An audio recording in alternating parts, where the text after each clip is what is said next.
Hey everyone, welcome back to Conversations with Carnivores. I am your host, Christina Matthewson. I'm a naturopath, herbalist, life coach, as well as carnivore myself. I've been carnivore for 2 years now. So I am having a conversation today with John, who is going to share with us about his life and his journey and his experience. So welcome to the channel, John. Well, hello, Christina. How are you? I am good, thank you. The sun is out. I hear that it's raining on your end, so I will enjoy a little bit of sunshine in the cold area that I am in Australia. Yeah, well, it's a big country, so it's different weather all over the place. It's crazy. Like, we have traveled Australia for 2 years prior to like settling down a little bit here in the snowy mountains, and it always blew my mind how we could be in one place where it was like nearly 40 degrees and other parts of the country were having like 10 degrees. Oh, no, It's a yeah, big place. sure is. So Sure is. I'm curious, for you, what has been your health journey that's got you to the point that you currently are at now? What started you off and how did you get there? Okay, well, I think I've always struggled with autoimmune problems, and I've just gone down the route of go to the doctor and they put you on medication, and I probably have struggled with psoriasis and psoriatic arthritis for 30 years. Psoriasis first, just patches of it on my body, and again with steroids, treating it topically. No one ever talked about food. Sometimes, yeah, like I tried everything. I went to naturopaths and I went to, conventional doctors, and really nobody ever dealt with it from a nutrition perspective. It was always kind of looked upon as, you were genetically predisposed, and so therefore you're going to be sick, and the only way to mitigate against it is to take medication. So that's been my journey for probably 30, 40 years of my life. I'm 62 now, 63 this year, and I've suffered with it since young adulthood, and never really got it under control until I got very, very sick with lots of compounding problems over the years. And I started the carnivore journey on my 60th birthday. Wow. I'd been diagnosed a week before I started. I was diagnosed with diabetes, and the doctor said to me, "You got diabetes?" And I said, "Yeah, well, I kind of thought it was going to happen because it's in my family. I'm Italian, and all of my uncles and aunties in Italy have all had diabetes. My father has diabetes. Two of them, or many of them, have deceased with really severe health problems like legs amputated and strokes and all sorts of terrible conditions. And so therefore I said to the doctor, well, I might have it now, but I've been doing some research and I'm going to actually reverse it. And he looked at me and laughed, and he said, "Good luck with that. I don't know anybody that's ever reversed it once they got it." And I said, okay, because I had been watching a lot of stuff, and I never game enough to go the whole hog. And I said to my wife, look, I want to go carnivore. I'd been listening to Jordan Peterson and Michaela Peterson for some time, and I was really keen to go carnivore right up. And she looked at me and said, "I'm not going carnivore." She would be a vegan if she knew she could get away with it health wise, because she loves animals. And anyway, long story short, we decided together that we'd try keto. And so I was on keto for a year, and within the first 2-3 weeks, I went back to the doctors, and he said my diabetes was gone, and I'd lost 5 kilos in 2 weeks on keto. Well done. And then it sort of went from there, and I reversed a lot of stuff that were, really like I said earlier, the compounding problems of autoimmune, but I can never really get rid of the psoriasis and psoriatic arthritis. I'm on a biologic medication, and I'm still on it, and I'm weaning myself off very, very slowly. I'm up to 8 weeks instead of monthly. I'm up to 2 months injection.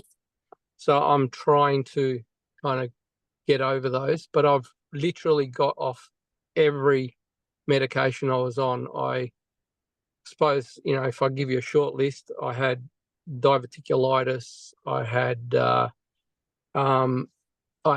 GERD, and I also had lesions in my esophagus that were precancerous, and they're all gone. I had problems with my thyroid. I had what do they call it when it swells up and you get nodules? Oh, yeah, goiters. Goiters, and the last thing I had done with that showed that even the 2 big lumps, I had 7 lumps, but the 2 biggest lumps had disappeared. And so, I'm going to these appointments and they're kind of thinking I'm going to get worse, but everything's kind of slowly, progressively getting better. And, they get this glazed look on your face when you say, well, I don't eat carbohydrates. I don't eat sugar. I'm a carnivore. And they kind of look at you with this glazed look on their face. Even with the injections that I'm on, I still had psoriatic lesions on my skin, and I still had some amount of inflammation in my joints. Even though the injections do help with some of the severe symptoms, I still had mild symptoms, and now I don't have any symptoms. So the only thing I notice is when I go about, like, I've stretched to 2 months with my injections, and I've noticed that I start to get a few little lumps and bumps on my skin. But it's the best it's been in 30, 40 years. Like, it's ridiculous. I've always suffered with gum disease and have no trouble with my gums, no bleeding, no issues whatsoever. I was on Metamucil for about 20 years because I always had terrible, terrible trouble with, going to the toilet. And I haven't taken Metamucil for 2 years, and I have no issues with going to the toilet. It's such a relief to be able to go to the toilet. So that lack of fiber is not doing you any harm in the toilet bowl. Absolutely. It's the best thing ever for that department. Oh, look, I just feel stronger. I feel healthier. I do a lot of exercise at home. Like when I was at my heaviest, 40 kilos ago, I barely could do a push-up. Now I can do, like, I don't know, maybe, 100 push-ups, not straight up, but like in reps. And I can do pull-ups, and just got so much more strength, and feel so much better. Clarity of mind, everything's kind of working as it should. For an old guy. I love what you shared there. There's so many things that I want to pull out of that. And one of which is I just had a client before we started the podcast. I've had some patients this morning. And the story that I hear over and over and over again is a sad one, where you go to the professionals, the people that you think are going to help you, like the doctors and the dietitians and so on and so forth. And the information that they give you is very lacking when it comes to being able to reverse or change or heal these types of things. And sadly, your experience that you shared there of, going to the doctor and just being given topical stuff is what most people get. And they end up with this hopelessness of like, well, there's no point me even trying anything, because remember, the doctor said nothing's going to work other than taking things like the steroids. And it kind of really is sad to see that in regards to what's happening out there. Because I say this to patients all the time, that I'm often the last stop, that, you know, people have seen 20, 30 people before me, and then they finally get to me. And I'm like, I wish that you would see me first, because if you saw me at the first, second, or third stop, this would be way quicker than what it currently has been for you. And I think one of the other things you're saying is, you know, you've had psoriasis and so on for, you know, 30 odd years. It's going to take time for that to reverse in the opposite direction completely, which is why, you know, and this is for anybody else who's watching as well, that you don't live one way for 30, 40, 50, 60 years and then turn in another direction and everything, bam, is fine and hunky-dory straight away. It takes time, because you've got all these years and decades of damage that you've got to undo, and it's going to take time for that to happen. So I'm curious as to what you would say to people who are watching this that are going, oh, but will I be better straight away? Or they've tried it for 4 weeks and they haven't, you know, completely reversed things. Is there any words of wisdom looking back now from your own journey that you would pass on to those people? Yeah, I would say first thing that pops into my mind is don't come into this lifestyle with watching 1 or 2 hours of videos and then thinking that that's it. I know everything I need to do. It's pretty simple. Just eat meat and fat and off you go. Yeah. There's in my opinion, it's a lifestyle, and it's about continually learning. And there's lots of things that'll pop up in the journey that you need to be able to understand. And like I wouldn't say I was obsessed with the idea of getting healthy through keto carnivore, but I would say, so not obsessed, but really diligent about learning and understanding nutrition, understanding what it is that your body needs in order to, you know, become healthy and become optimal. And it's kind of like just not giving up,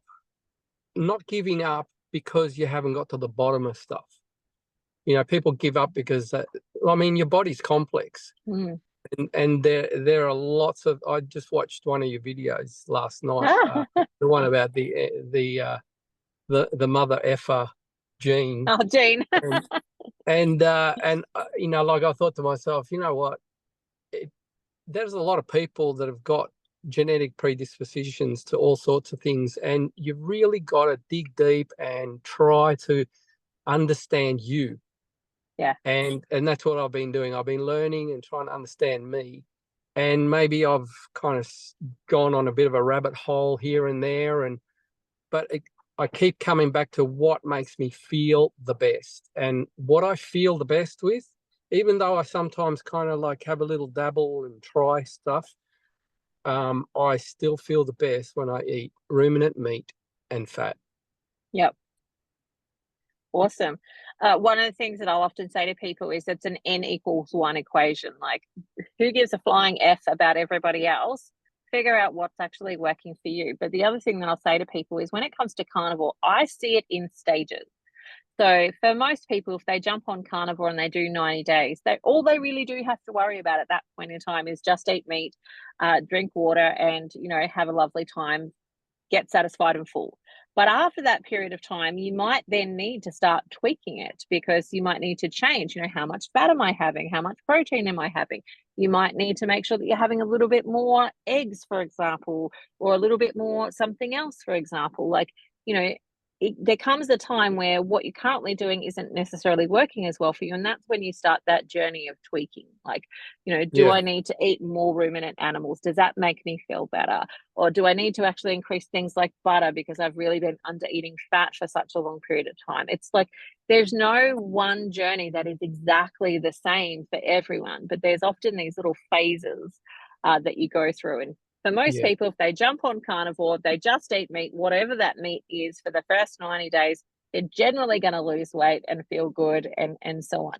And then after that, think about if if it stops working for you, you're not getting the results anymore, then start looking at like changing or tweaking or playing around with some stuff. Because Absolutely. sometimes it's just as simple as, and I say this to patients all the time, sometimes it's as simple as adding more salt, because we've been in a culture of teaching us that salt is bad for us. So what we think is a normal amount of salt is actually under eating salt. And if you're under eating salt, you can't absorb some of your water soluble vitamins. Like, you're taking in all these beautiful nutrients, you're not getting them into your cells because you don't have enough sodium to move them. And that can be a really simple, easy fix. But how will you know until you play with it? Until you have a little bit of a try about some of these things. Yeah, on that point, like nearly everything that we're told is back to front when you start this this lifestyle, and like having fear about salt, having fear about fat, having fear about no vegetables or no fiber. Yeah, like no vitamins and minerals, and you're lacking in this and that. I mean, so many people say, "What, you don't eat vegetables? Vegetables are good for you." so it's really just countercultural, counter everything, really. It's so different, and yet I feel the best I've ever felt. Yeah. I call it, we live in the upside down, where if there's something out there that's saying that it's really good for us, it's probably really bad, like the 5-star rating that you see on vegetable oils at the supermarket, and the 1-star that you see on butter. Like, we live in the upside down. If there's some sort of massive institutional thing, it's probably the opposite of what they're saying. Yeah, exactly. And I don't think it's necessarily a conspiracy. It's just there's a lot of money to be made with marketing, and if you can substitute something really good with something of lesser quality and mass produce it, then there's some big winners out there. People are going to make lots of money. Absolutely. And you see it all the time. Like, I think one of the places that I see that the most is there are some guys on YouTube that they're really against seed oils. And so, in the 80s, before the 80s, 70s, around that sort of time, that, even places like KFC and McDonald's, they didn't actually use vegetable oils. They used things like tallow and coconut oil as their oils. And then, we had this Ansel Keys with the cholesterol myth come out. And so we've got to get rid of these saturated fats. And that's when a lot of those restaurants started to switch, like even mum and pop fish and chip shops switched from tallow to vegetable oil, and suddenly it was a lot cheaper to actually do that now. And so what they're looking at is shops now that are starting to reverse that. So they're starting to say no to seed oils. And how much more does it cost them to go down the pathway of having tallow? And it actually exponentially makes their products much, much more expensive. And so there is a lot of money to be made in using vegetable oil. Like, your margin, your profit margin becomes much greater to use vegetable oil than it does to use something like tallow. And all of that comes into these decisions that people are making. Yes, I agree. And I think that there is a real market, in my opinion, to eat this way, go and have I used to be a foodie. So like I said, I'm Italian, so I was born in Sicily, and I was obsessed with Italian food. And as part of my journey, I took my 4 children then in 1998. I took them all to Italy. So I got 4 kids, and my youngest was 6 and the oldest was 16. And in 98, we flew to Italy, and we lived there for 7 years. So we really immersed ourselves. Like, even though I was born in Sicily, I couldn't speak Italian.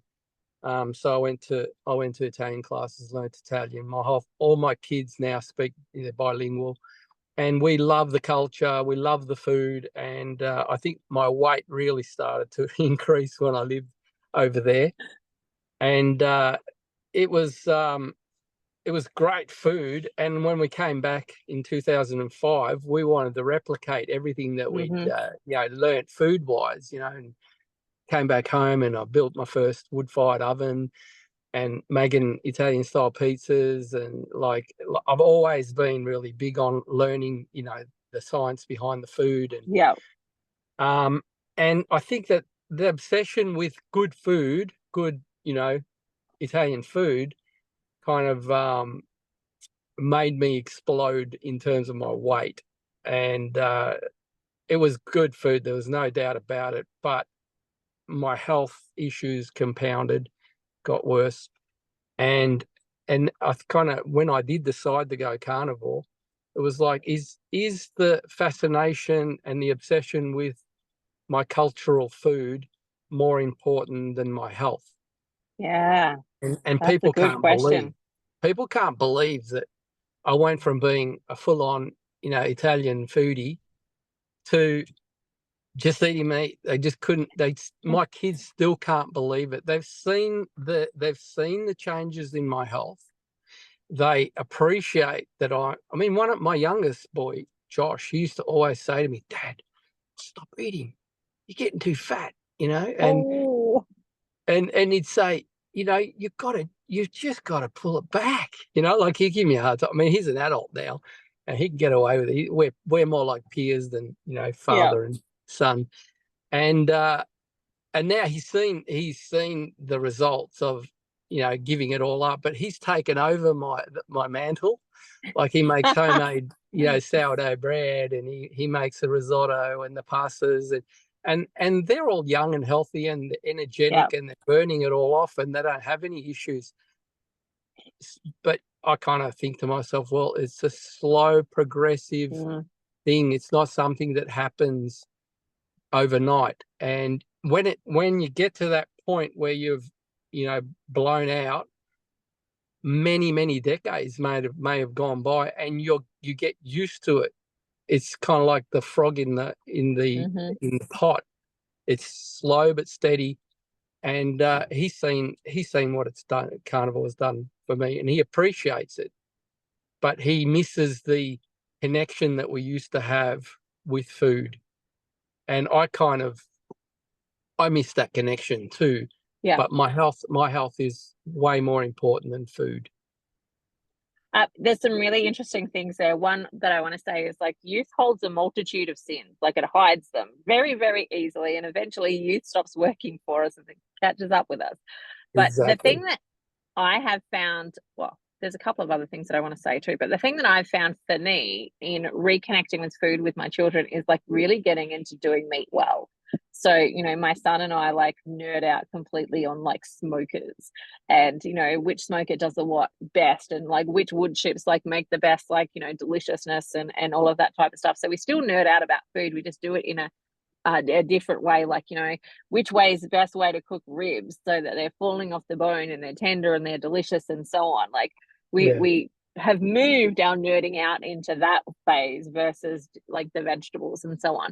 But the other thing, and I'm interested to hear what you think, that I've been pondering quite a bit about, because we have a lot of traditions of cooking vegetables and cooking wheat and so on in a variety of different ways, and I've pondered about it a bit, and the conclusion that I've danced with, not that I've completely landed on, but I've danced with, that some of our traditional cooking things that we have done with vegetables and, grains and so on and so forth is we've made starvation taste good. Like, because they're basically starvation foods. Like if we're starving, absolutely eat them. Like you don't die rather than eat the wheat or the potatoes or the whatever. But they're not our thrival foods. Our thrival foods are animal foods. And so what we've done in our traditions is actually make starvation foods taste really good. Like we've learned how to make them taste the best. Yeah. Yeah, no, that's a really good point. A lot of things are kind of popping into my head as you're talking about that, and it's funny how when you can have like a lot of animal products on the table, like I think back to even in Italy, they have what's called a cucina povera, which is poor kitchen. And when you don't have a lot of food or you can't find food to eat, you settle for whatever you can, and you pack it with flavor, and you pack it with whatever kind of fat you can, to give it the richness and the feeling full, but it's not the optimal. Like it's when you're out hunting and you catch something that's real food, and you have a feast. Like we have we have feasts, and it's usually the hero is the meat. The trimmings are the side things, and if you're still hungry after your feast, you might want to go for the trimmings. But it's kind of all reversed now. It's kind of like the trimmings become the main meal, and the health professionals say that the meat and the fat should be the small portion. So it is kind of very counter everything that it absolutely is. And the counterpart for me, and this is an analogy that I give a lot of patients as well, is that like this is healthy. So this level of food that you're intaking, this is like how much you need to maintain health. When you are sick, you are here, you're in a depleted state. And so in order to get here, you can't just eat maintenance level. You can't just eat what this person is eating. You've actually got to overeat to get to that place of normalcy where you've healed the body and you've given it enough building blocks to be able to then go into maintenance level where it's just maintaining itself. And I think that our current education in regards to nutrition is actually sending people into this depletion level because they're not even eating enough to maintain. They're actually eating enough to keep draining and put them into that state of depletion until eventually they crack. And there's no more, and they take medication to kind of try and bridge that gap between normal and sickness. And unfortunately, that just becomes a roller coaster ride that a lot of people get stuck on. Because they're taking one medication to manage their blood pressure and one to manage their nausea from the blood pressure medication, and then one for their diabetes, and then it just continues to go on and on and on. Yeah, well, that kind of reminds me of a thought I had yesterday. I was thinking about it, and I think that for the longest time in my life, I was probably starving myself, but I was eating a lot. Yeah. And I was starving myself of proper nutrition. Like I was telling someone that I went to Weight Watchers probably 20 years ago because I was putting on quite a lot of weight, and I went to Weight Watchers, and they said something like, for my height, I should be eating, my age and everything, I should be eating about 1,200 calories. And I lost a lot of weight eating 1,200 calories and low fat this and low fat that. And but I was really sick. I became really sick, and I was starving myself. And I started eating more carbs to try and put the weight back on. And I put it all back on and then some. Like you go this yo-yo. So but I think even when I was eating more carbs, I was still starving myself of what I needed. And now I eat like 2,400 calories, like literally double what I was told that my height and weight, needed. And so it's funny how you can eat a lot and still be starving yourself. Yeah. And what I think, I don't know, you can correct me if I'm wrong, but what I think happens is that you starve yourself and your body says, I've got to store as much as I can because there's not enough in my body for energy. And so it's going out and grabbing all the sugar and it's just packing it away as in the storage. And that's how you put the weight on. Yeah, exactly. And, really what's happening is as you go into that starvation mode when you're under eating, you're cranking up your insulin because your insulin's going, we need to insulate this body. We're losing too much. We need to insulate it. And so the insulin goes up, you absorb more and more, and you lock into the fat cells more and more of those calories that you're taking from the glucose. But the other part of that is eventually your insulin starts to taper down because it just can't hold that high ratio anymore. And that's where people fall into diabetes is that, by the time you have a diabetes diagnosis, you've already chewed through a ton of insulin. Your insulin tap has been on full blast for such a long period of time. And now it's not coping with how much you're actually putting in. Not that you've changed how much you're putting in necessarily, but it's not coping with it as much because you're draining your insulin tank. And essentially that's what diabetes is. And the sad thing for me is if doctors tested insulin rather than testing blood glucose or as well as testing blood glucose, we'd be able to stop people from falling into diabetes diagnoses, 90% of the time. simply if we started to curb that before they got a diabetes diagnosis. But the other thing that you're saying there that is super important is there are a lot of obese, depleted people that are walking around where they've got extra weight, but none of it is nutritionally beneficial for them, or very little of it is. And we've had such a focus on calories and energy intake that we've bypassed and completely missed nutrient intake. And how much nutrition do you actually need versus calories? Because we've focused so much on weight as being the problem, not as weight is the symptom of another problem, which is that you are undernourished. And I think that that's a big challenge for a lot of people to get their minds around when they start to go down this process, is that they've got to think in terms of nutrients, not calories. Am I getting enough nutrients to be able to pick me up out of that depleted state so my hormones can come back online and start working properly? So I don't have to hold on to every skerrick of energy that comes in and hold it onto my body so I don't let go of any of it. Like, we've got to think in terms of nutrients rather than just calories. Like, yeah, well, on that point, I probably could get away with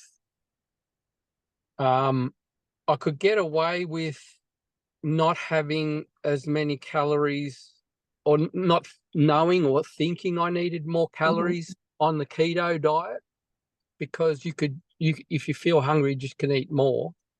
But when I went carnivore, I didn't realize that I was feeling full and fuller for longer.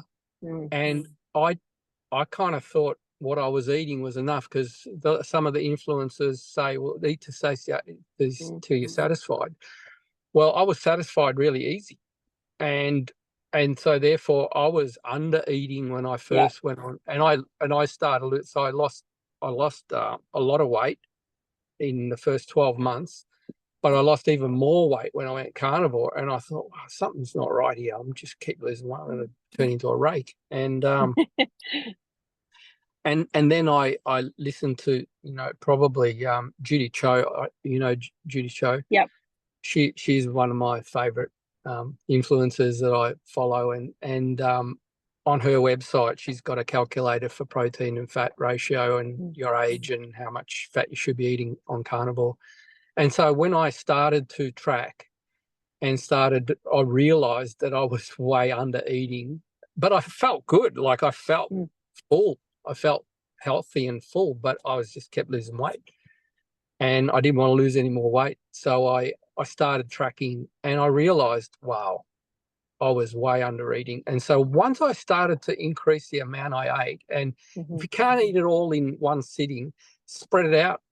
Spread it out over the day so that you get in all the calories. I know that calories is not not something that we follow, but it's important to understand if you're not hungry, that's not altogether a good thing either. You really need to know what is optimal for your age, your height, and so forth. And if you don't want to lose any more weight, you obviously need to eat more meat, more fat, and you need those essential nutrients that come from animal products to be able to build the body and what it needs. Yeah, it's interesting because, like, I think about those things as tools. So, for example, if you're, jumped on eating carnivore, you're not tracking anything, but everything's working for you, keep doing that. Like, absolutely keep doing it. If it's working for you, don't go, oh, I have to go and do this and this and this. If it's working for you, keep doing it. But it's when things aren't working for you, that's when you start to look at some of these things and utilize them as tools. And of course, undereating is a big problem for a lot of females in particular, because, we haven't eaten enough protein for majority of our lives. So then we start eating a lot of protein, we start to feel more full. And so we've, half of that is our psychological training of like what it feels like to feel full versus what we really should be feeling like. And part of it is like working out what's happening for you, because there are people that, for example, have spent most of their life overeating, and they actually have to learn to bring it back and what satisfied feels like, because they've overstretched their stomach, and that's going to take time. Then there's people that have been under eating and they've got to stretch their stomach a little bit. to be able to get in what they actually need. So everyone's coming from a slightly different perspective and they need slightly different tools. And that's where the calorie stuff can be useful. But we don't want it to be our obsession, in the sense that, like, it is when you go down the pathway of, say, Weight Watchers, where it's just about calories and it's not about nutrients. Like, you know, you're counting how many points you've eaten today and which foods are free foods and all of that sort of fun stuff, versus, am I getting enough of what I actually need from a fat to protein sort of ratio to help me do what I need to do in regards to my body? And it changes over time as well. So what worked for you in your 40s, for example, might be slightly different as you start to move into your 60s, because we want to really try and maintain and control and increase muscle mass as we age rather than lose it. So we've got to shift our protein up a little bit at that point in time. And we don't need as much of our, for females anyway, we don't need as much of our hormones in regards to making babies, because we're switching into a different phase of our life. So it can change over time as well as to what people need. And that's what the tweaking is about figuring out, what do I need right now in this phase of my own healing journey.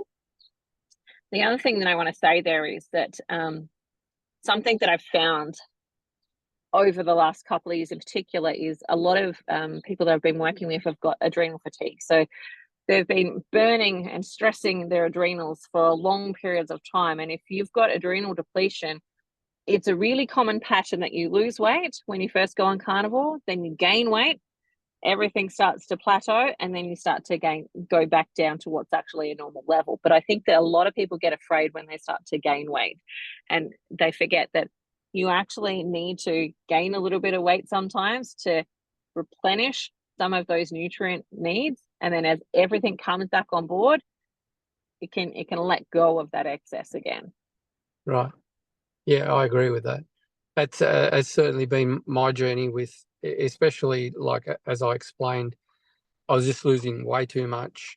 But once I figured out me, you know, and realized that I needed more, and you know, like tracking is good for as a tool that, especially for me, it was a real help. And once you figured it out, you don't need it.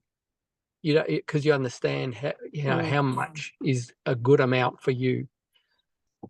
So yeah, I absolutely agree with the fact that, you know, we need all the tools that we can get if it's going to help you figure out you.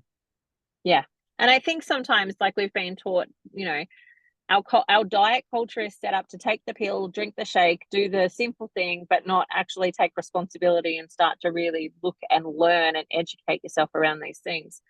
On the other aspect of that, so I've been carnivore for 2 years now, and what I shared in my little 2-year sort of carnivore update was, the first year for me was like dopamine hits all the way. Like, you know, I reversed diabetes. My fasting blood glucose was 21.2 when I first started.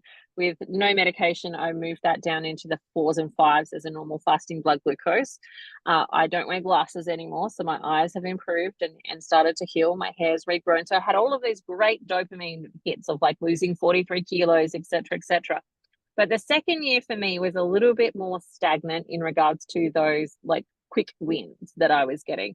And it was more about the emotional part of it for me, of like starting to unpack, like, why do I eat the food that I eat? And like, what are the emotional triggers for eating those foods and all of that type of stuff. So I'm curious if you've had any of that experience for yourself, where you just had to like face some hard things. Oh, well, as I alluded to earlier, like being Italian and the cultural aspect of food, and the connection that you have with your family. I mean, Christmases are different now. Birthdays are different now. And it's not easy, because they're the things that matter too, the connections that you have with your family and your friends.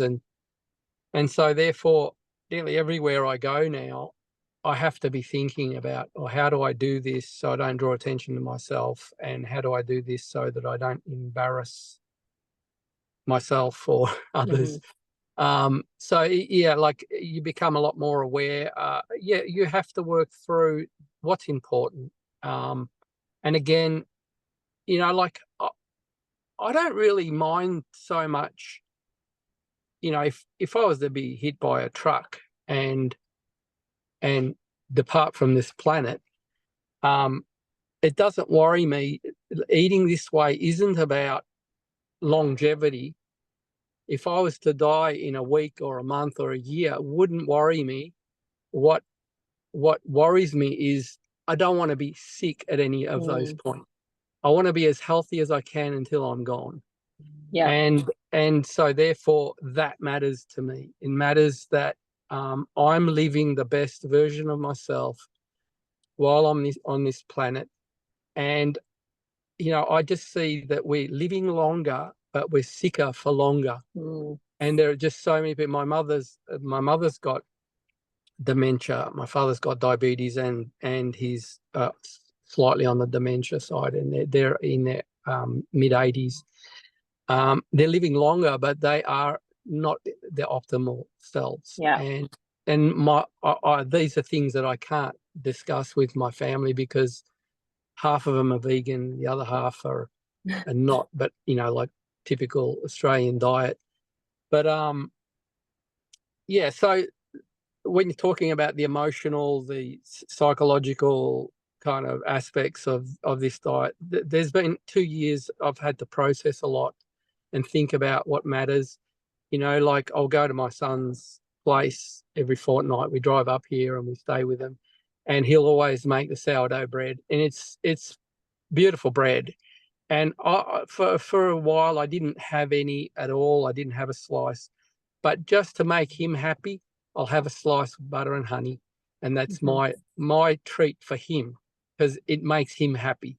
And I know it's not going to do anything to me, you know, one slice. And if I thought that it was something that could bring me back down to that addictive needing it, I'd quit it. But once a fortnight, piece of toast, big slab of butter. I make sure I put more butter than I ever used to, and then some honey on top, and it makes him happy, and I'm happy. Yeah. And I think like what you're saying there is key in regards to knowing yourself, because for me, absolutely, that would send me into an addiction spiral. I am absolutely a carb addict, and I have not healed that process yet. I think it might be another couple of years behind me before I get to that place. My wife, it's all about knowing self. Yeah, my wife, she loves the carbs, and she's doing really well. She stayed on keto, but she'll have a little and dabble here and a little dabble there. But it is an addiction. Like, it is so yummy. Carbs are so addictive because of the, you know, like even low carb type of vegetables or whatever still tastes really yummy, especially when you slather it with salt and butter. You know, it tastes good. But if, like with me, I know I can have that one slice and that's it. Like, I don't think I could have in the past.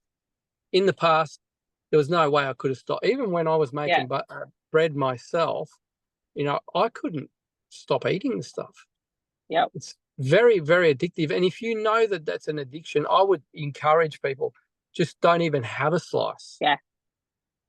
Well, and it's a thing, like, people will often ask me things like, but what about avocados? Aren't avocados healthy for you? And I'm like, some people can absolutely have their avocado. I know for me, an avocado is a gateway drug that leads me to donuts right now. Like, it's a gateway drug for me. I'm not going there. Like, when I'm feeling strong enough to go there, maybe I'll have a little bit of avocado here or there, or maybe I'll have a little bit of berries when they're in season or something. But right now, they're gateway drugs for me, and I know I'm still heavily under that. And that's where it's about understanding self and knowing where you are, because I'm certainly not in that camp of like the carnivore police camp of like, you've done this, you're therefore not carnivore. Like, actually, the technicalness is 70% of your diet is animal products. Anything up from that, you're still carnivore, right? And so Absolutely. For me, part of that journey is about finding, especially when I'm working with patients, finding where their balance is and what's helpful for them on a mental health perspective, as well as an emotional perspective, and so on. So for me, I've turned some of those celebrations into, okay, so Christmas this year, we played around with some of the fun recipes. Like, we made carnivore mashed potatoes, and we killed a goose and we roasted a goose because we've never done that before. That's cool. we had duck, we had lamb, we had ham, we had like all of the different meats, and we made egg salad and like all sorts of different things. And there was a salad and a couple of other corn. My kids love corn, so that's what they had for on the table that was there for them. But you know, you can get inventive and creative, and you can try some things, and you might decide for yourself that for Christmas and for birthdays, I'm going to have a slice of cake. If that works for you and you're able to control it, go for it. Like, I'm not here to police anybody on that type of stuff, but it's really about finding out what works well for you. And I hope like heck that maybe in 4 or 5 years time, I can have the piece of cake or the piece of sourdough bread and it not be my gateway drug. But right now I'm still under that vice. I'm sure you'll get to that point. I have a hypothesis, and I'm testing out my hypothesis at the moment, which is I hypothesize that when insulin is still high for people, that they fall very quickly into that carb addict sort of space. And so I'm, you know, testing it out on myself to see when my insulin levels are producing at a nice normal level. Do I then still have that gateway addictive sort of behavior with carbs? It's only in hypothesis stage at this point. It's not in like, I have the answer stage, but hopefully one day I will. Yeah, I still test my my blood sugar every now and then just to kind of make sure I'm on track, and I'm pretty. I think would be classed as insulin sensitive now, and I don't get much of a reaction when I do eat something that I shouldn't. But again, it's what makes me feel best, you know, even though I might have a piece of sourdough or I might, you know, try. My wife always says, Sharon always says, you know, oh, have a try this. This is really good. You know, if she's done something keto, and I don't mind, and I know it's not going to have a terrible effect on me. But I just love the way eating meat and fat makes me feel. And so, you know, like I don't kind of, you know, jump at trying stuff. I just feel really satisfied and happy with what I'm eating at the moment. And I'm just going to keep at it. I'm not going to change. Just keep at it. So I'm about to do 30 days on the 19th of the Lions diet. So I'm going to experiment for 30 days trying the Lions diet to see how I go. I'm definitely going to miss butter. I'm definitely going to miss some pork and some chicken wings and that type of stuff. But my goal there, I'll wear my continuous blood glucose monitor for that period of time, and actually just see, how does my body go with this? What does it feel like when I'm doing this? Do I get extra benefits? Do I get more progression that I actually want to get? And just trialing and testing out a few different things on my own body to see what works best for me. So I'll be interested to see what happens there. But the other thing that you said that I thought was really, really special, and that is and it depends on what sort of philosophy you believe in regards to like life expectancy and so on. But, you know, if you're under that belief of we all have a day when our number is up and it's called and so on, you don't get to necessarily add more life to your years, but you can add not more years to your life, but you can add more life to your years. Yeah. And I think that's the thing that I'm wanting to do as well. Like, I don't want to be, you know, watching my grandchildren from a rocking chair that I can't get up and go and kick the ball with them, or hold them while they're trying to teeter-totter and learn to walk and, you know, do all those fun things. I still want to be able to going out and having a bike ride or climbing a mountain, or, you know, being able to go to the beach and not have to have somebody push me down in one of those special wheelchairs to be able to go. I want to be able to get there on my own 2 feet. And if I want that, then I need to do stuff about it. Yeah, well, that's like at 62, I pick up some of the grandkids from school, and the first thing we do is we have a sprint across the football oval. You know, it's just phenomenal how, you know, I know 62 is not terribly old, but to be able to sprint with children and run fast is just, I still can't believe I can do that. Yeah.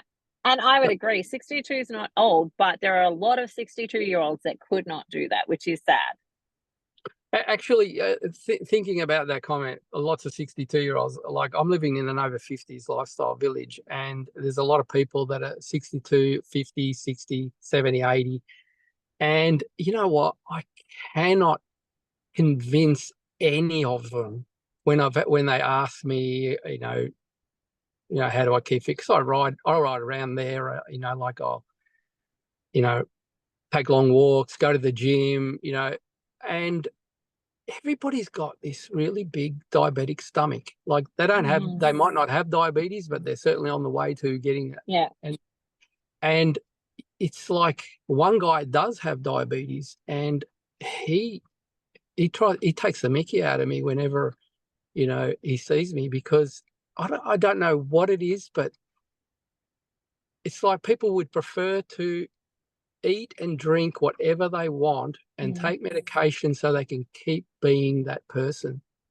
And it's really sad, because when I see how easy it was to actually become healthy, it's what I wish for others who I know are heading a direction that's not a good direction. Yeah. And I think, sadly, one of the things that I see is that people would prefer a smorgasbord on their plate rather than a smorgasbord in their life. Like, in order to be able to go and still be adventurous, like, let's say, there are a lot of people that are working until their 60s and then retire, and their goal is to travel after they've retired. Well, most of them get to that age, and if they haven't looked after their health by the time they're landed in their 60s or 70s, the travel ain't on the cards. Or you get to do one lap of Australia and that's it. You're kaput. There's not much else you can do because you're too reliant on medication to be able to go to these different places and be adventurous and actually enjoy being out there and doing those things. And so it's sad to kind of see that. And so you get the choice to have a life that's full of a smorgasbord choice that's available to you, or a plate that is full of that. I pick the life. Yeah, well, I think I've gotten to that point now where, even though I'm excited about my newfound lifestyle and the health that I feel, I'm a bit of an evangelist when it comes to anything that I like. So I like sharing good things with people. So I find it hard not to keep my mouth shut, but I have come to the point of saying people make their choices, and if they really want to know, and like you can plant little seeds here and there, and people really want to know, they can ask. But I'm not going to offer something that people are not going to be interested in, because it's their choice, their life, and I just got to be, like I said earlier, the best version of me, and share where I've been given permission to share, and not open my mouth in the meantime. I think I had learned that lesson. I don't always succeed at it, but I've learned that lesson too, especially in my field where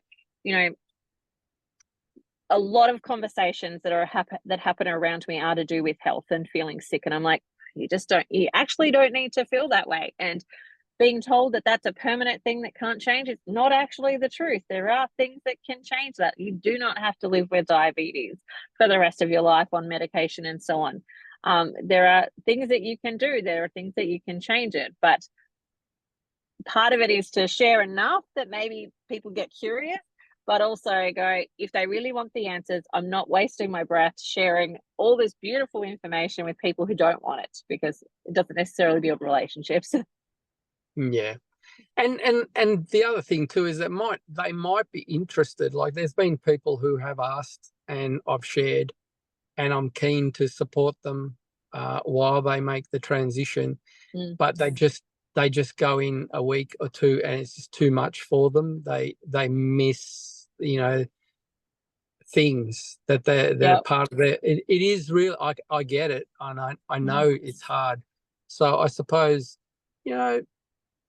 just be there for people, if they fall off the wagon, that they can, know that they can get back on the wagon, and they can actually keep working on it. One of the things I'll say to people is that it takes 14 days. So if you've had a carb crash, for example, you've been to a birthday, you've eaten a birthday cake and so on and so forth, it takes 14 days for that sugar to leave your body. So fill yourself up with meat for that 14 days. Keep yourself absolutely full. Once you pass those 14 days, the addictive sort of cravings start to peter off and they start to go away at that point. But when you can give them a solid 14 days, just keep plugging along for 14 days and you'll be fine. Like, it gives them something to work towards, that they can achieve, that they can do that. And it can be helpful. But remembering that this is a journey, it's not a change everything straight away. Like, you've got to start to figure out, like, what a birthday is going to look like for us. What is Christmas going to look like? What is wedding engagements and, anniversaries and all of that type of stuff? Holidays. What does holidays look like for us? How are we going to do those now that we're eating differently? And be okay to give yourself some grace when you fail, knowing that it's just a process of learning. You've never failed unless you fail to learn. So if you are learning something from it, I know the first Christmas that I did as a carnivore, I had full-blown normal pavlova and jelly and fruit. Like, I ate all the carnivore meats, but that, we had pavlova for dessert and jelly and fruit, and I ate those. The next year I made a keto one. So it was, carnivore bar the sweetener that was in it. And, I had cream on my portion. The kids had berries on theirs. And I made a creme brulee, and I made a couple of desserts that were, just a tinge from being strict carnivore. Like, they would absolutely easily fall into keto space, but, they're fairly carnivore as well. And so each year just getting a little bit better and a little bit, here's how I want to do things. Like, my birthday cake is a tomahawk steak with a candle in it, and my son cooks it to perfection. And, we've switched birthdays from being around food to being around adventure. Let's go do something together that we don't normally get to do. And all of that takes time to build new traditions and what that actually looks like. But give yourself some grace as you move through those different stages of life as well, knowing none of us are ever going to do it 100% perfect. It's not about perfection, it's about progress. Yeah, that's great advice. I think that, getting guilty when you fall off the wagon is not going to help your cause. No. And again, like you say, 14 days just cleans everything out and you're back on track. Exactly. Yeah, absolutely. It's a sneeze when it comes to a lifetime. 14 days is a sneeze when it comes to a lifetime of, moving in a direction. And if you think about, for most people, those 14 days would have been filled with crap food. 14 days filled with great food. Yeah. Works for me. So I'm curious, if people are watching this and they're like, I think I want to give it a try, what would be some of your suggestions for people who are just starting to think, maybe starting to play with the idea of who should they listen to? What things should they implement? Well, I would first of all immerse myself into listening to the carnivore doctors in particular. Just go on YouTube and just type in carnivore doctors, and a series of the usual suspects will come up. And I would immerse myself and go as deep as you can go to orientate yourself so that you have a good, healthy understanding of the pros and cons. Having done that, making notes, especially about the pros and cons. Make sure that you look at those notes as you're, heading towards. First of all, I would say it would be a good practice to start off, ease yourself into it by doing a form of ketogenic diet. Don't eradicate the carbohydrates completely to begin with. Wait till you're fat adapted, and then if you're ready to transition, especially if you've got autoimmune problems and other genetic issues that could be problematic even on a ketogenic diet, I would first start with keto, and then I would transition to carnivore. And I would also say, probably be aware of the first couple of weeks with the whole electrolyte thing, feeling feeling really dizzy and feeling a little bit, off, that does go away. Persist with it. And yeah, just track yourself really well, track your health. Oops, I just pushed the button. Yeah, so just track. Oops, I'm doing something wrong here. I'm pushing buttons all over. Okay, back on track. Yeah. You can delete that, can't you? We will keep it in because it's conversation. Okay. So, what was I saying? One of the things that like you were saying was about tracking, and I think tracking is really important. I found tracking to be super helpful in my journey, especially because there will be times in your journey where you maybe feel like you're not making progress, where you feel like you're not necessarily moving forward.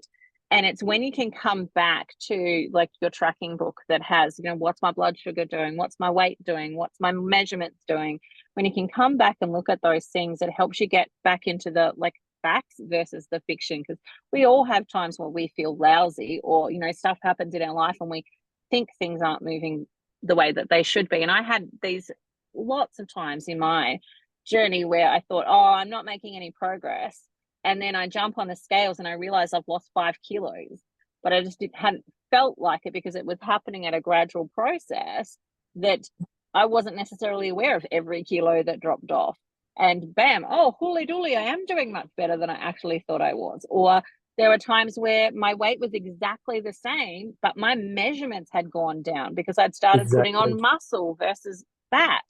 And tracking even things like your non-scale victories, like, not wearing glasses. Like I wore glasses for about 3 years. I haven't worn glasses for nearly 2 years now.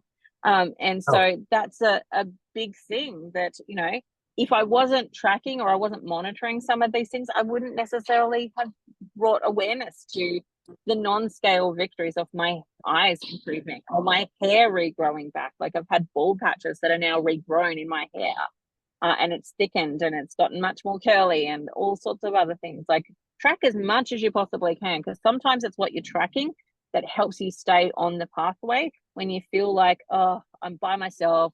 Nobody else is eating this like me. And, we all have woe is me moments in our lives. And it's going back to what you're tracking and how you're improving that can sometimes be the thing that helps you stick. Yeah, absolutely. I agree with that. And like for some people, tracking's easy, and for other people, it's not. And it's a burden to them. But the way you feel is a big telltale to what's really happening. And I think early in the piece, I was feeling a little on the dizzy side, and I started introducing, because again, you're listening to people who are dealing with the issues that come up, and so having more salt and having some electrolytes and understanding how electrolytes actually improve the way you feel. So again, immerse yourself in the information, make sure you're fully aware. And I would also add, even though your doctor may not be on board with what you're doing, make sure that you have a good doctor you can talk about, and just say, look, even though they don't agree with it, just keep an eye on my health and keep an eye on my bloods, keep an eye on those things, and yeah, just have somebody there that you can talk to. Yeah.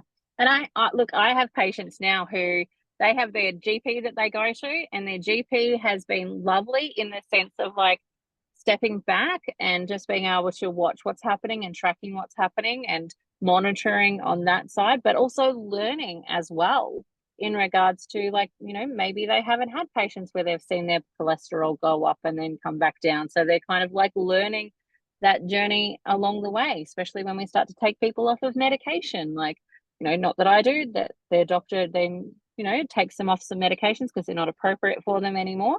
And they get to learn and see some of that journey as well. So there's actually lots of benefits. On that point about cholesterol, I think I figured out that I'm a bit of a lean mass hyper-responder. My cholesterol was high before I went on keto carnivore, and now it's gone ballistically high. And I did worry about it at first, and then I learned more about the lean mass hyperresponder, and I'm pretty sure I kind of fall into that because, again, it's about how you feel. Like I'm, you know, I'm 5'10". I'm 75 kilos. I'm healthy.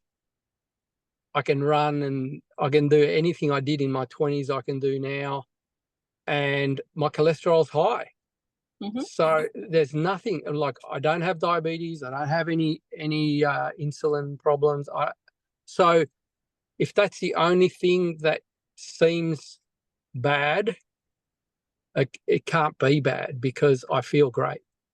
Yep. So again, I put a big emphasis on the way I feel, and I'm one of those people that it doesn't matter. Like, I think I heard you say that your cholesterol went down to a healthy level. Mine's teetering around, but the pattern that I see, especially for people who have been on medication or are still on medication, is that as they start to remove medication, the cholesterol's going up, and then I've had some people peak out at about 18, and then eventually it starts to slowly creep back down as their body starts to heal some of the byproducts of being on medication for a long time. And so that's generally the pattern that I see, but it's when it's up here that doctors can really panic and freak out about. But the thing that I'll often say to people is there are 5 top symptoms that are going to indicate that you could have a heart attack or a stroke. And it's usually like, is your triglycerides high? Is your blood glucose high? Is your insulin high? Is your HDL low? Is your waist circumference big? Like, we've got these, 5 indications of heart disease. Cholesterol doesn't even meet the top 5 when it comes to heart disease or a heart attack or a stroke as indicators. But you've got 1 out of those 5 things, or 6 things if you add cholesterol, that's wrong. We usually don't make diagnoses based on that one thing. It's usually a cluster of things that would give an indication of it. And so if you've got no other risk factors for a heart disease, and actually what you've done is improve all of those risk factors by lowering your blood glucose, lowering your insulin levels, increasing your HDL, lowering your triglycerides, lowering your weight circumference, I'm going to say, I think you're doing pretty good. Yeah. Yeah, it's exactly how I view it. And my doctor does have a bit of a panic attack, but I say, what's the only number I want to see that in my information there is what's my triglycerides, and they're fine. The triglycerides are low. So, and all the other, like you say, the five indicators. Yeah. So, like I would say to someone starting, don't panic about things like that. And it's easy to panic because it's what we've been indoctrinated to believe. Cholesterol is bad. Like high cholesterol is bad. And look, I've had some people with high cholesterol that have gone and gotten the AC or the ACA score done, where they've had their calcium score tested done, really ultimately in order to appease their doctor to make them feel more secure and safe. And interesting, like one patient, I think her cholesterol was 16. The doctor was very panicked about it. So we're like, maybe just go get the test done. And so they went and got the test done, and their risk factor of a heart attack was less than 5%. Oh, wow. But because their cholesterol was high, they still would have put them on a statin. I'm like, that doesn't make sense. So let's say no. Yeah, well, I did have that test done as well when I was a bit panicky about it. And my risk factor was a bit high. I mean, I was a very unhealthy person. So, and years of abuse does mean that you will have a high score. But you can't take a once-off measurement and make a diagnosis. Like in 12 months' time or 2 years' time, I'll do it again, and I'm expecting it'll be the same or better. Yeah. If it's worse, then I've got something to worry about. But because I'm doing everything I can to make me healthy, and I've been doing it now for 2 years, I'm expecting that it'll be better, or at the very least, it'll be the same. Yeah. And that's the thing, is you can't turn the ship around overnight. Like there are things that are going to take time to actually reverse and change and unpack and heal and so on. And I think about the body's got this hierarchy of needs, and its hierarchy is different to ours. Ours is usually I look good, whereas it's like I feel good. And so it's like my brain's working, my heart's pumping, like my lungs are functioning, my liver's working. Like it's trying to get all those primary need things done first, and then it's going to start to work on some of these accessory and secondary sort of things that are important, but not as important as my heart still pumps blood. And it's going to work on what it needs to first, and it'll trickle all the way down to the other things. Yeah, well, you keep popping up these really good points that kind of trigger me to think about, like you're talking about the liver. And like one of the things that I battled with for years under supervision of my rheumatologist was I had a fatty liver, and it was severely fatty liver. And she can't believe that it's actually normal. Yeah. Like I would say to people, if you struggle with anything that I might have mentioned, in this chat, Carnivore really does a number on so many things. I mean, I could spend so much time talking about the little things and the big things that have all been connected to my metabolic health. Fixing up the metabolic health reverses just about everything you can think about. I would say it even makes things like relationships better, in the sense that if you are feeling good, you're emotionally on a much more even keel where you can actually deal with situations. You can hear people better because there's not all this chatter that's going on in your head, and you're able to think more clearly even. So I think, like, I don't know that necessarily there's an area of my life that hasn't been improved by going carnivore. Yeah, look, I never really heard anybody talk about brain fog before, coming into the carnivore community and listening to people's stories, and they talk about brain fog. And because it's not a term that we use a lot in Australia, not sure what we use in Australia, but I now know what brain fog is because I think I had it for a lot of years. And I don't have it anymore. And it correlates with what you're saying about how when you're feeling good, clarity of mind and just clarity in general, how much better you are in doing life with your friends and family.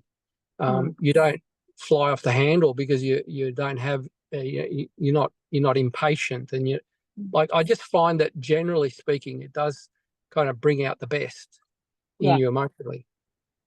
It's interesting because I did a little post on Facebook the other day where you do one of those word things. And basically I put, because people will ask me all the time, like, I just want to get to a place where I can eat some crap and I don't feel bad. And so my little post was, the only eating plan where you don't feel crap after eating crap is to always eat crap, always feel crap, so you don't notice the difference. That's so funny.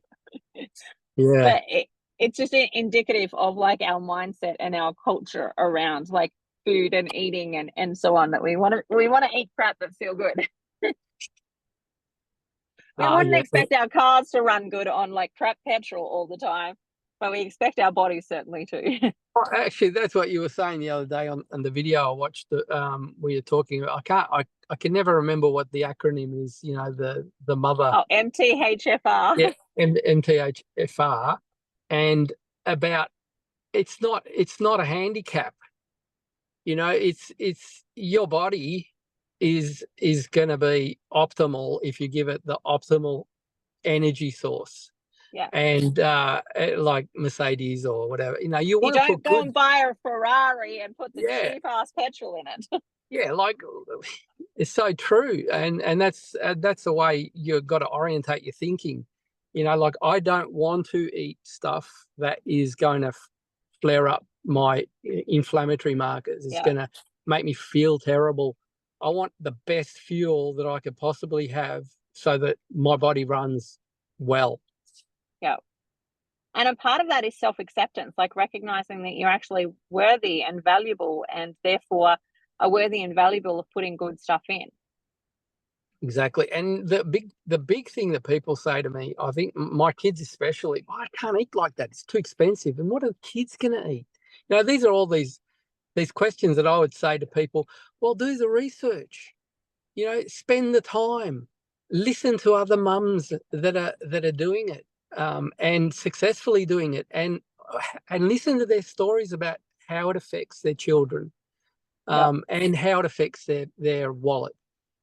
And like there really isn't an excuse. There are enough people now that can fill in the gaps, so that you got all the information you need to make informed choices.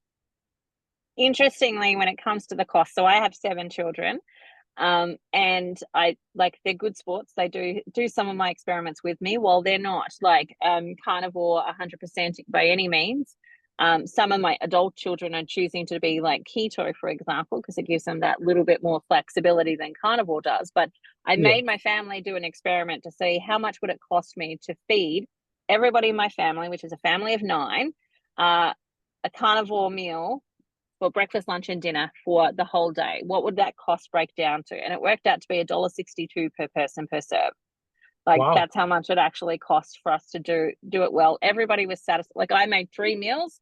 We still had leftovers at the end for the next day because everyone was full. They didn't need to have breakfast, morning tea, lunch, afternoon tea, dinner, something in the evening. They didn't need that. They had their 2 main meals, and then they had maybe a little bit of something later to snack on, but they were full. Absolutely. It is a very satiating way of life. It really does. I never feel like I need a snack. And sometimes I have to force myself to eat because I feel full. If I have lunch, I don't often feel like I want dinner, but I know that because of the way my body works, I need the extra. So I eat more, but oftentimes I don't need it. I don't feel like it. Yeah.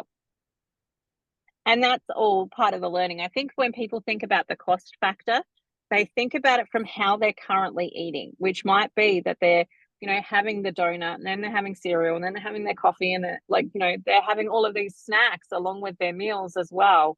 And majority of people, I would say, who go to carnivore will inevitably start to naturally fall into a 2 to 3 meal sort of a day eating protocol. Some people will go to OMAD and they just eat once a day. I'm not one of those people. I just can't get enough in for it to actually be effective for me to eat OMAD. But naturally they'll fall into that 2 to 3 meals a day and not need all the extra snacks. And I think when you start to cost it and realize that you don't need to be buying, the snacks, the chips, the fruit, etc., the yogurts, all of that type of stuff, it's actually par for par, sometimes a bit cheaper. Yeah, I agree. I agree with that. I haven't found I do run a budget. I think my wife Sharon, she thought that it was really going to hit our hip pocket, but when I ran the numbers, it actually worked out that even though we were spending more on meat, when you break it down, it was less expense, over the same period of time. Yeah. I'm going to say something cheeky. You even spend less money on toilet roll. Oh, yeah. Especially now that I'm not taking Metamucil. But even lots of little things, they all add up into the cost saving as well. And look, in all honesty, you could do carnivore super expensive. You could certainly have a sirloin steak for breakfast, lunch, and dinner and make it really expensive. You could go and buy Dr. Sean Baker calls it the panda massaged, prime beef, whatever, steaks. You could certainly spend a lot of money on those things if you want to, but they're actually not necessary. You can have a burger patty. You can have some eggs. You can pick things that are on the cheaper end. And, and that's where for me, birthdays are, I definitely have a sirloin steak on a birthday or a tomahawk.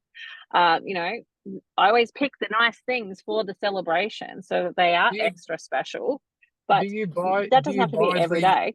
Do you buy the bulk when you buy the meat? So it depends. When we've traveled Australia, there are some IGAs that still sell the bulk one. And we found one we were in Gin for a bit, and they had a really beautiful IGA there. And so it was so funny because they had like the bulk meat right next to like the sliced meat. And so if you bought the slab of steak, it was like $12 a kilo. But if you bought the sliced one, it was $35 a kilo. It's the exact same piece of meat. It's just one was sliced and one was not. So when we have those things available to us, I definitely buy the bulk one and slice it myself. Then I can cut it, because some of my kids like it thin and some of us, I like it thicker. So I can cut it to how we actually like it as well. Absolutely. But you do what you can where you can, and there's always, you know, different options available to try and make things a little bit cheaper as well. Yeah, I agree. And I think that if you are a little bit on the creative side with your cooking, and I love cooking, so it's been really good for me because I try all sorts of stuff. Like I make bone broth and I do all sorts of crazy things. You know, try and make stuff that's, you know, Did like you do the carnivore pancakes? I've tried the carnivore pizza. Yep. I just can't really get my head around eating meat for pizza. So I'd rather not, you know, have it at all. Yeah. There is But the I mozzarella base. Have you tried the mozzarella base? I have tried something with mozzarella. Look, there are lots of recipes, but again, I just kind of go with simple. Even though Yeah. I've experimented, I've kind of gone back to keeping it simple. I like to keep it simple too. Like sometimes I think my laziness actually saves me a whole heap because I can't be bothered making all the fancy stuff. But when, you know, for special occasions like Christmas, we did the carnivore mashed potatoes. We did some of the other special things for Christmas, but that's like, you know, we keep those for special times. Normally it's just frying pan and a steak. Yeah, eggs are great. Yeah. We eat a lot of eggs. Yeah. And I try not to eat too much cheese. I find cheese doesn't do me a lot of good. But yeah, look, it's a great lifestyle. Love it. Good. All right. With that said, thank you so much for being a guest. It has been absolutely a joy talking with you and connecting with you. I look forward to Likewise. checking in with you again in maybe a year or two to see how you're going and chugging along, or what other words of wisdom you've got at that point in time. So thank you very much for joining me. Well, thank you, Christina. You're very welcome.